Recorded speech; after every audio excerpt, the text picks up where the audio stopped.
এতক্ষণ আপনারা দেখলেন মহেশ নিজের পরিবারের সঙ্গে আর্থিক সমস্যার জন্য গ্রামের একটা পুরনো ঘরে থাকতে আসে। সেই ঘরে বিদঘুটে ঘটনা হচ্ছিল। আর একদিন মহেশের মেয়ে পিঙ্কি নিজের ঘরে অজ্ঞান অবস্থায় পাওয়া যায়।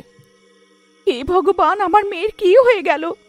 বাবলু তাড়াতাড়ি গ্লাসে করে জল আনে আর পিঙ্কির মুখে জলের ছিটা দেয়। পিঙ্কি হড়বড়ি করে ওঠে। ডাইনি, ডাইনি, মা, মা, সে ডাইনি আমাকে মেরে ফেলবে। কোন ডাইনি মা? এখানে তো কেউ নেই। না মা, সে এখানেই ছিল, আমার পেছনে। আর সে আমাকে মারার জন্য আমার গলা ধরেছিল। আর তার অনেক লম্বা লম্বা নখ ছিল। আর সে ভয়ঙ্কর ছিল মা। কমলা পিঙ্কির অবস্থা দেখে অনেক চিন্তিত হয়ে যায়। সে মনে মনে ভাবে যে তার মেয়ের কারণ নজর লেগে গেছে। তখনই হঠাৎ কমলার নজর পিঙ্কির ঘাড়ের উপরে যায়। পিঙ্কির ঘাড়ে এমন দাগ ছিল যেন কেউ নখ দিয়ে তাকে খামচে দিয়েছে।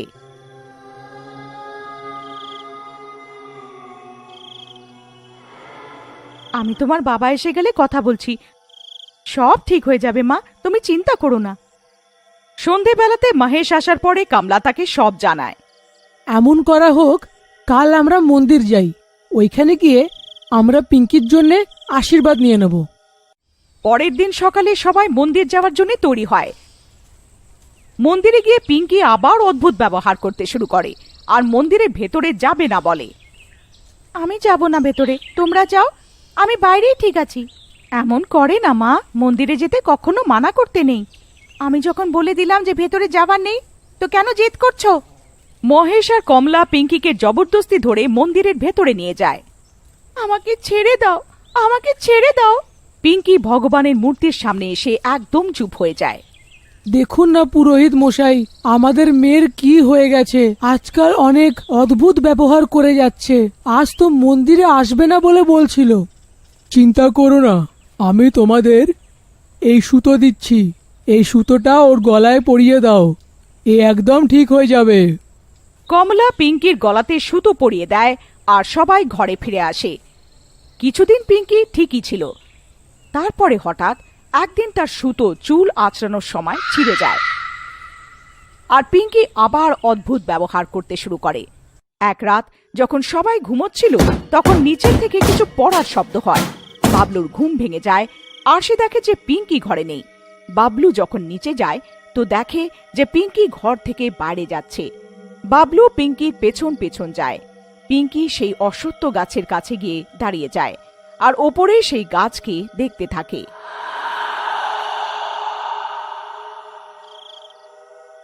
দিদি, তুমি এত রাতে এখানে কি করছো?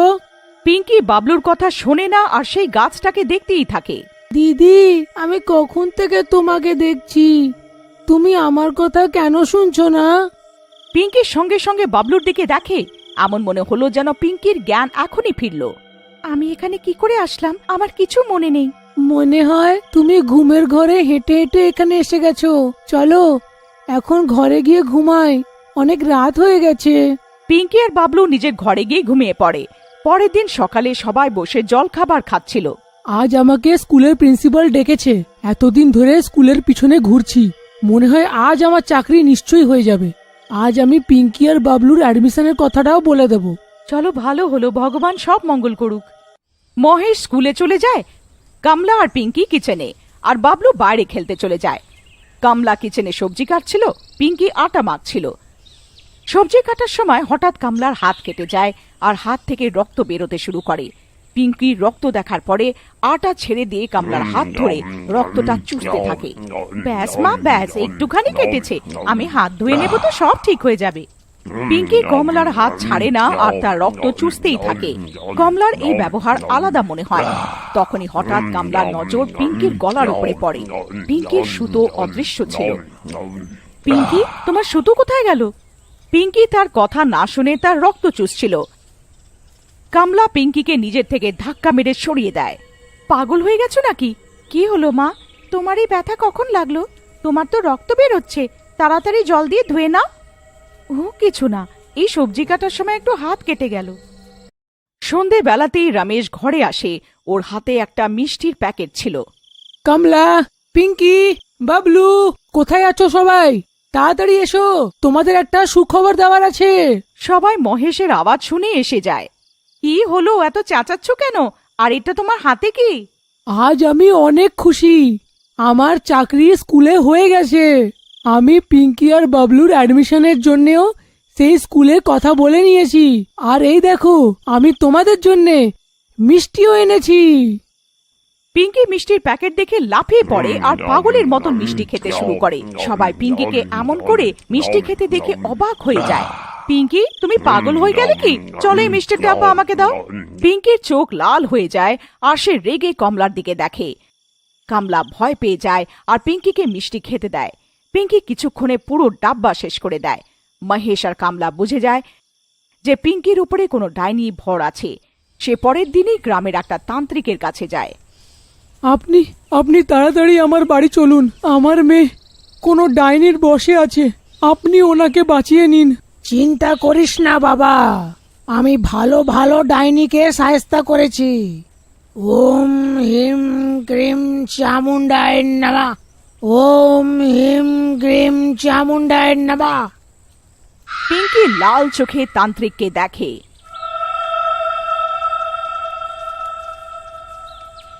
পাগল তান্ত্রিক, তোর এত সাহস, তুই আমাকে মাটকাবি? মনে হয় তোর নিজের প্রাণ প্রিয় নয়। পিঙ্কি নিজের এক ইশারাতে কমলাকে হাওয়াতে উড়িয়ে দেয়। বাঁচাও, বাঁচাও, আমাকে নিচে নামাও পিঙ্কি মা। কে পিঙ্কি? আমি কোনো পিঙ্কি পিঙ্কি নয়। আমার নাম সঙ্গীতা। সঙ্গীতা? কে সঙ্গীতা? আচ্ছা, এখন তুই আমাকে প্রশ্ন করবি? তোকে তো আমি দেখাচ্ছি। আমার মাকে ছেড়ে দাও, আমার মাকে ছেড়ে দাও। পিঙ্কি বাবলুর দিকে রেগে দেখে আর তাকেও হাওয়াতে উড়িয়ে দেয়।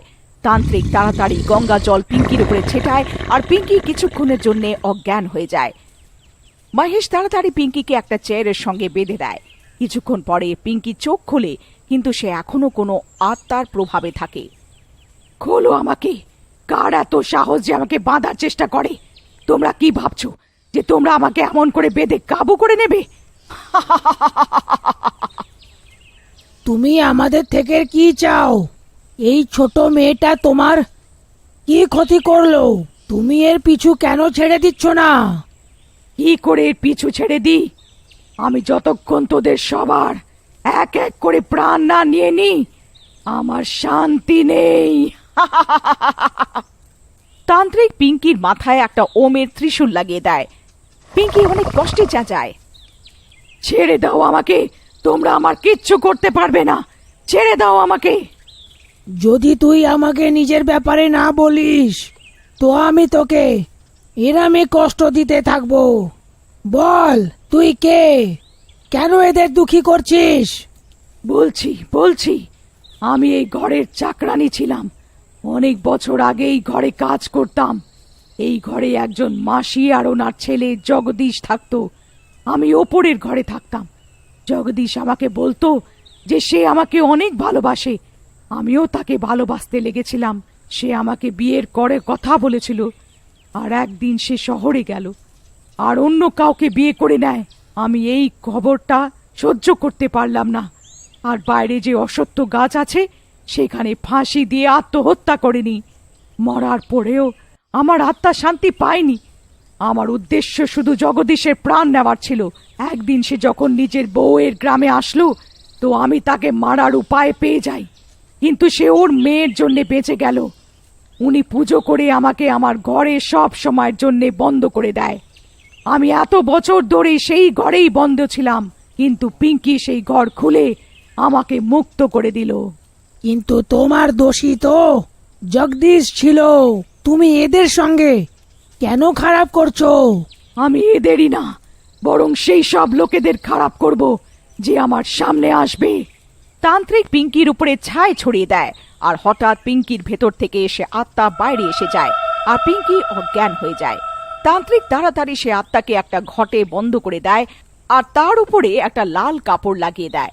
তারপরে তান্ত্রিক সেই ঘরটাকে অসত্য গাছের নিচে পুঁতে দেয়।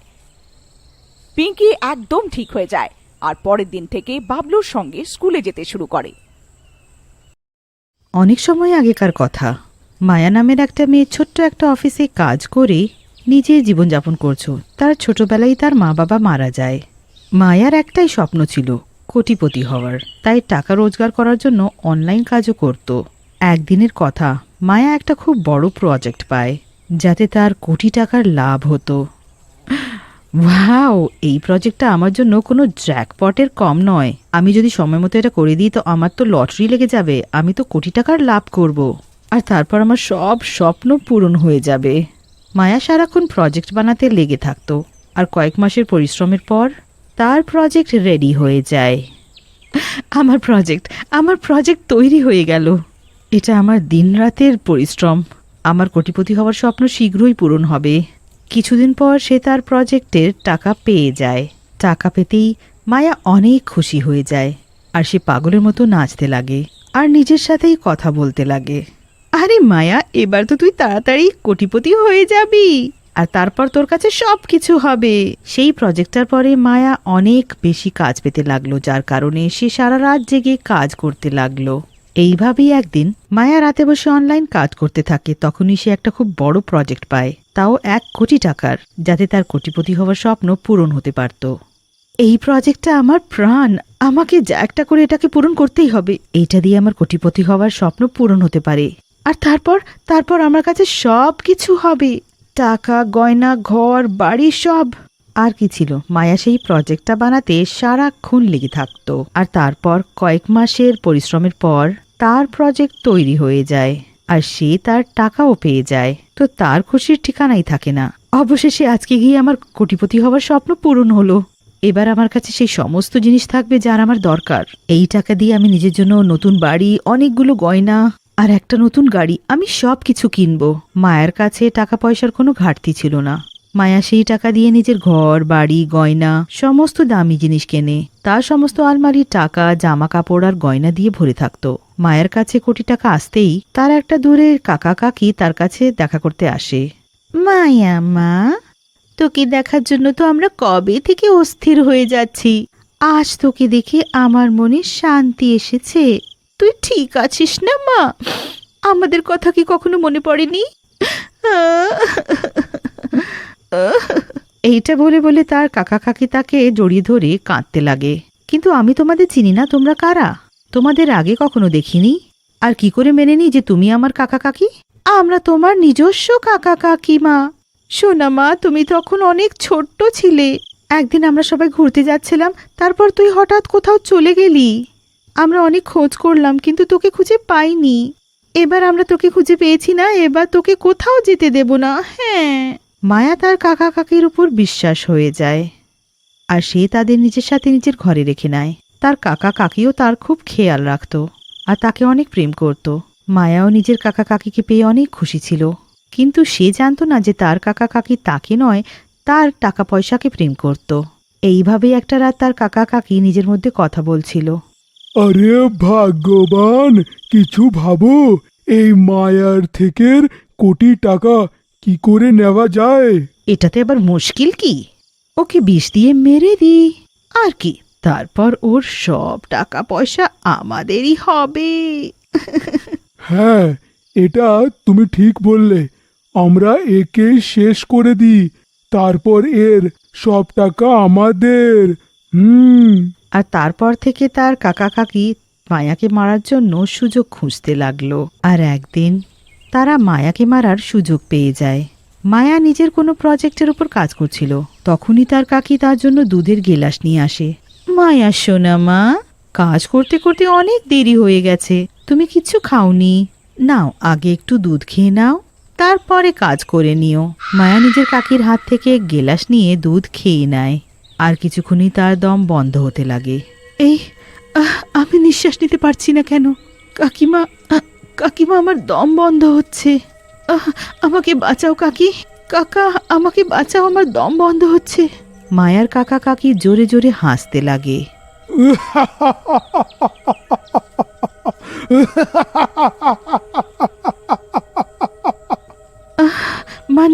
মানে তোমরা আমাকে নয়, আমার টাকাকে প্রেম করতে? তোমরা আমার সাথে প্রতারণা করেছো। আমি তোমাদের ছাড়বো না। মায়ার দম বন্ধ হতে লাগে, আর কিছুক্ষণে সে মারা যায়। মরে গেল, এবার তার সব টাকা পয়সা গয়না কাপড় আমাদের হবে, সবকিছু আমাদের হবে। মরার সাথেই মায়া একটা ভয়াবহ ডাইনি হয়ে যায়। আর তখনই ডাইনি নিজের কাকা কাকিকে তার সব টাকা আর গয়না বার করতে দেখে। আরে হতচ্ছাড়া, এই টাকাগুলো আমার, তোমরা আমাকে আমার টাকার জন্য মেরেছো না, এবার এই টাকাই তোমাদের প্রাণ নেবে, আমি তোমাদের ছাড়বো না। মায়ের কাকা কাকি আলমারি থেকে সব টাকা পয়সা বার করে অনেক খুশি হচ্ছিল। কিছুক্ষণ পর রাত হয়ে যায়, তো তারা ঘুমিয়ে পড়ে। তখনই কিছুক্ষণ পর তারা আজব আওয়াজ শুনতে পায়, তো তারা ঘুম থেকে উঠে পড়ে। কে আছে? কে আছে? কাকা কাকি কিছু দেখতে পায় না। তখনই তাদের সামনে অনেকগুলো টাকা হাওয়ায় উড়তে লাগে। টাকা? এতগুলো টাকা? কাকা কাকি যেই ওটাকে ধরার জন্য হাত বাড়ায়, তখনই সেই টাকার একটা দড়ির ফাঁদ হয়ে তাদের গলায় আটকে যায়। ভূত, ভূত, বাঁচাও, বাঁচাও, কে আছে? কে তুমি? আমাদের ছেড়ে দাও। তখনই ডাইনিটা তাদের সামনে চলে আসে।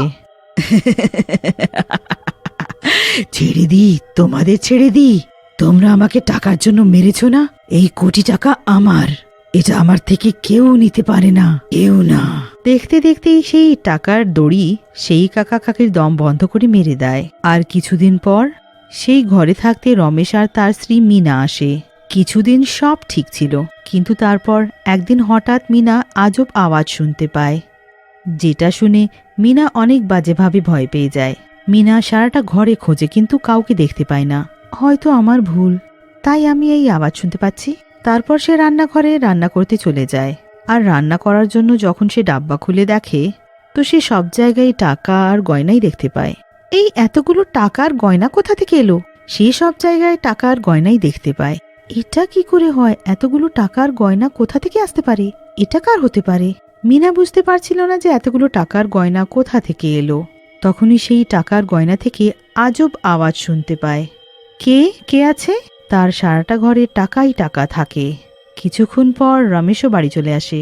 তো নীনা তাকে জড়িয়ে ধরে কাঁদতে লাগে আর তাকে সব বলে। এসব তোমার মনের ভুল হবে।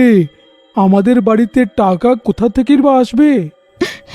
হ্যাঁ গো, আমি সত্যি বলছি, আমি নিজের চোখে অনেকগুলো টাকার গয়না দেখেছি, আমার কথার বিশ্বাস করো।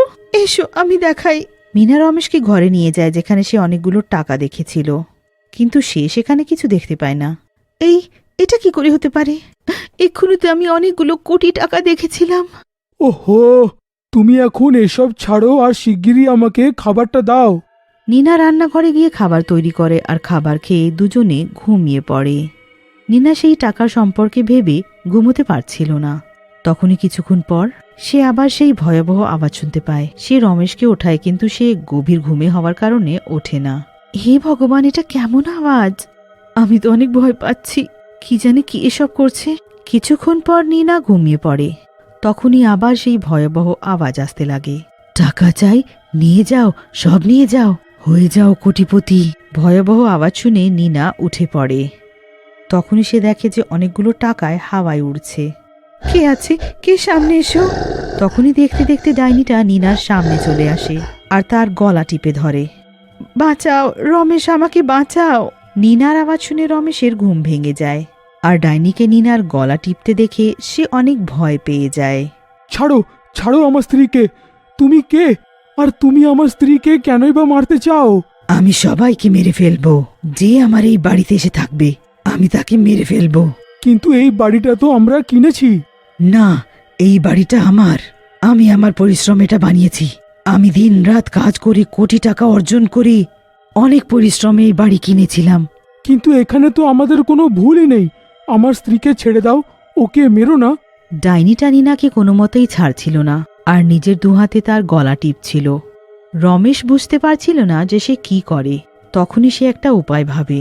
রমেশ তাড়াতাড়ি রান্নাঘর থেকে কেরোসিন অয়েল এনে ডাইনির টাকার উপর ঢেলে ওটাতে আগুন ধরিয়ে দেয়। এটা তুই কি করলি? তুই আমার টাকায় আগুন ধরিয়ে দিলি, আমি তোকে ছাড়বো না। টাকাতে আগুন ধরতেই ডাইনির শরীরও পুড়তে লাগে। না না, বাঁচাও বাঁচাও, আমি পড়ে যাচ্ছি। তারপর দেখতে দেখতে টাকাগুলোর সাথে সাথেই ডাইনিটাও পুড়ে মরে যায়।